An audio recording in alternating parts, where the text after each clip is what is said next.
Venice ये सिर्फ एक शहर नहीं है, बल्कि ये इतिहास, कला और आश्चर्य का एक ऐसा मिश्रण है जिसे देखकर हर कोई मंत्रमुग्ध हो जाता है। और आपको ये जानकर हैरानी होगी कि वेनिस दुनिया का इकलौता ऐसा शहर है जो पानी के बीच में बसा हुआ है। आखिर वेनिस शहर पानी पे कैसे बस गया? आइए जानते हैं। इस वीडियो में इस शहर में रास्ते नहीं हैं, सिर्फ नहरें हैं।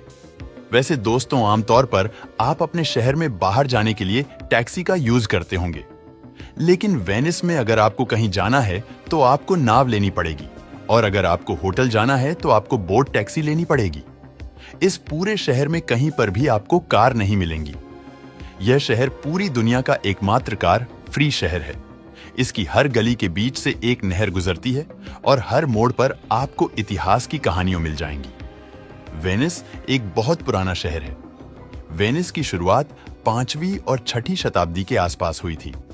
ये वो दौर था जब रोमन साम्राज्य का पतन हो गया था, और इस पतन के कारण उस खालीपन को जीतने के लिए यहाँ पर बार बार बाहरी लोग हमला करते थे, और इस हमले से बचने के लिए वहाँ के लोग किसी सुरक्षित जगह की तलाश में रहते थे। उस समय इटली के उत्तर पूर्व में जो वेनेटो क्षेत्र था, उसके समुद्र में कई सारे दलदली द्वीप थे। ये सभी द्वीप दलदल से भरे थे, इसलिए इन पर कोई भी रहना नहीं चाहता था, क्योंकि ये जमीन पानी से भरी हुई थी। इसलिए यहाँ पर खेतीबाड़ी करना तो असंभव था ही, साथ में बसेरा बसाकर रहना भी आसान नहीं था। लेकिन जब विदेशी हमलावरों ने पूरे इटली पर हमले करने शुरू कर दिए, तो लोग अपनी जान बचाने के लिए इस दलदली जगह की ओर भागने लगे। उस समय लोग अपनी जान बचाने के लिए यहाँ पर आते थे और इस गंदी जगह पर रो रो कर अपने दिन रात काटते थे।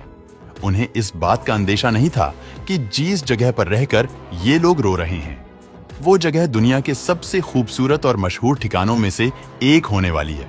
आपको बता दें कि वेनिस शहर जीस द्वीप पर बसा हुआ है।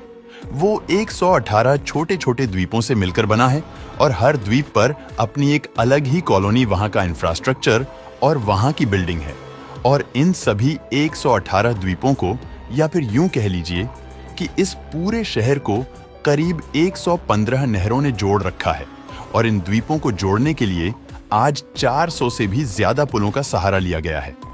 लेकिन वास्तव में ये सब करना और उस दलदली जमीन पर एक आशियाना बना पाना भी आसान नहीं था, जबकि आज यहाँ पर तो एक पूरा का पूरा शहर खड़ा है। तो ये सब पॉसिबल कैसे हुआ? दोस्तों, वेनिस का निर्माण उस समय हुआ जब बर्बेरिस ने पूरे इटली पर हमला कर दिया। तो उस दौरान इटली के कुछ लोग अपने आप को बचाने के लिए उसके नॉर्थ ईस्ट में चले गए, और अंत में जाते जाते वो एक दलदली स्थान पर पहुंच गए। इस दलदली जगह पर रहना उन सभी की मजबूरी थी, और अपनी जान बचाने के लिए जब यहाँ पर लोग आते गए तो धीरे धीरे कर यहाँ पर लोग ज्यादा हो गए, जिसके बाद लोगों ने उस दलदल को और आगे बढ़ाना शुरू कर दिया। आगे दलदल कम था और पानी ज्यादा था, तो लोग वहां पर नाव का इस्तेमाल करने लगे। उन लोगों ने यह सोचा था कि अभी वो सब यहाँ पर केवल जान बचाने के उद्देश्य से रुके हुए हैं। जैसे समय बीतेगा, चीजें सामान्य होगी और वो सभी यहाँ से निकल जाएंगे। इसलिए ऐसी दलदली जमीन में लकड़ी के कुछ लट्ठे गाड़कर छोटे छोटे घर बनाए गए, क्योंकि यहाँ पर काली मिट्टी की वजह से दलदल था, और जैसे जैसे पानी सूखता था वैसे वैसे ये मिट्टी चट्टान का रूप ले लेती थी। समय बीतता गया। समय के साथ साथ लकड़ियों के वो छोटे घर बड़े घरों का रूप लेते गए। अब आसपास के युद्धग्रस्त लोग यहाँ पर रुकने के लिए आने लगे, और दूर जंगल से क्रोशिया की लकड़ियां लाने लगे ताकि वो अपना घर बना सके। काफी समय बीतने के बाद अब लोगों की यहाँ पर रहने की आदत बन चुकी थी, और इस समय तक लकड़ी के घर बुनियादी तौर पर बनने लगे थे। जब बड़ी मोटी और लंबी लकड़ी को इन आइलैंड्स की दलदली मिट्टी के अंदर की ओर ठोका जाता था, तो करीब 5 से 6 मीटर अंदर जाने के बाद वहां पर ठोस जमीन और ठोस मिट्टी आ जाती थी, जिसमें ये लकड़ी अच्छी तरह से फंस जाती थी, और बिना मूवमेंट किए यहां पर अच्छी तरह से फंस जाती थी। और कुछ इसी तरह से यहां लगातार लोग आते रहे और यहां पर घर बनाकर बसते रहे, और धीरे धीरे करके इस तरह से पूरा ये वेनिस शहर बसता चला गया। इन लकड़ियों को एक दूसरे से बहुत ही करीब साथ साथ अंदर ठोका जाता था, जिससे एक बड़ा और बहुत सख्त प्लेटफॉर्म बन जाता था। इस प्लेटफॉर्म को समतल करके उसके ऊपर बड़ी लकड़ियों को बिछा दिया जाता था, ताकि वो इकट्ठा हो जाए और सभी लकड़ियों की नींव का पूरा वजन लेकर एक साथ रह सके, लेकिन अब इस फाउंडेशन को पानी के लेवल से ऊपर उठाने के लिए स्पेशल लाइमस्टोन के ब्लॉक्स लकड़ियों के ऊपर रखे जाते थे।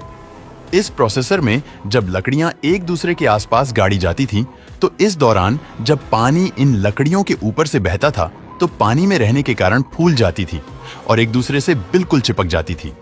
अब आपके मन में एक सवाल आ रहा होगा कि ये लकड़ियां पानी में रहने के बाद सड़ती नहीं है क्या? तो आपको बता दें कि ऐसा नहीं होता।